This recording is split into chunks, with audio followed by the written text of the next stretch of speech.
নমস্কাৰ বন্ধু বান্ধৱীসকল, আজি আপোনালোকৰ মাজলৈ কেইটামান জেনেৰেল নলেজৰ প্ৰশ্নৰ উত্তৰ লৈ আহিছো। প্ৰতিটো প্ৰশ্নৰ উত্তৰ দিবলৈ আপোনালোকক 5 ছেকেণ্ডকৈ সময় দিয়া হ'ব। তেতিয়াহ'লে আহকচোন বন্ধু বান্ধৱীসকল, আজি এই ভিডিঅ'টো আৰম্ভ কৰোঁ। আজি 1 নম্বৰ প্ৰশ্নটো হৈছে, বিহুত ব্যৱহাৰ হোৱা জাপিটো পৃথিৱীৰ কোনখন দেশত জন্ম হৈছিল?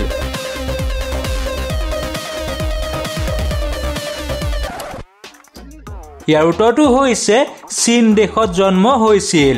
2 নম্বৰ প্ৰশ্নটো হৈছে, স্বাধীন ভাৰতৰ প্ৰথম গৃহমন্ত্ৰী কোন আছিল?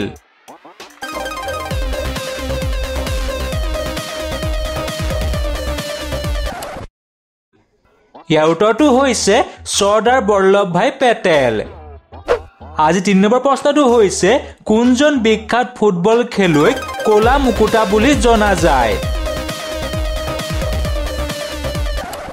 ইয়াৰ উত্তৰটো হৈছে ফুটবলাৰ পেলেক। 4 নম্বৰ প্ৰশ্নটো হৈছে, ৰাজ্যসভাৰ প্ৰধান সভাপতি কোন?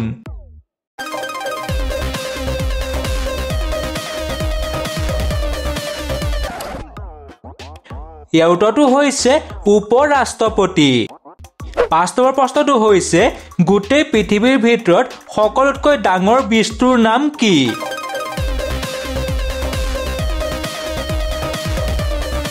ইয়াৰ উত্তৰটো হৈছে নাৰিকল। 6 নম্বৰ প্ৰশ্নটো হৈছে, কোনটো প্ৰাণীয়ে শীতকালত আহাৰ নোখোৱাকৈ থাকে?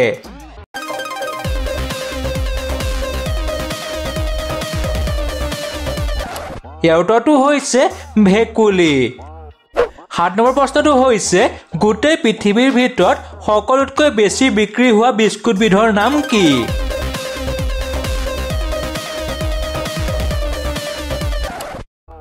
ইয়াৰ উত্তৰটো হৈছে পাৰ্লিজি বিস্কুট।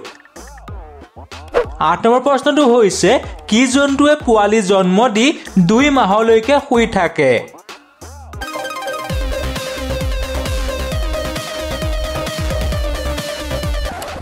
ইয়াৰ উত্তৰটো হৈছে ভালুক। 9 নম্বৰ প্ৰশ্নটো হৈছে, ভাৰতবৰ্ষৰ ৰাষ্ট্ৰীয় পতাকাখন কোনে ডিজাইন কৰি উলিয়াইছিল?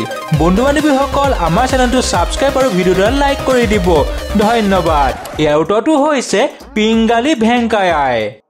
আজি 10 নম্বৰ প্ৰশ্নটো হৈছে, কোনটো জন্তুৱে 3 বছৰ থিয় হৈ থাকিব পাৰে?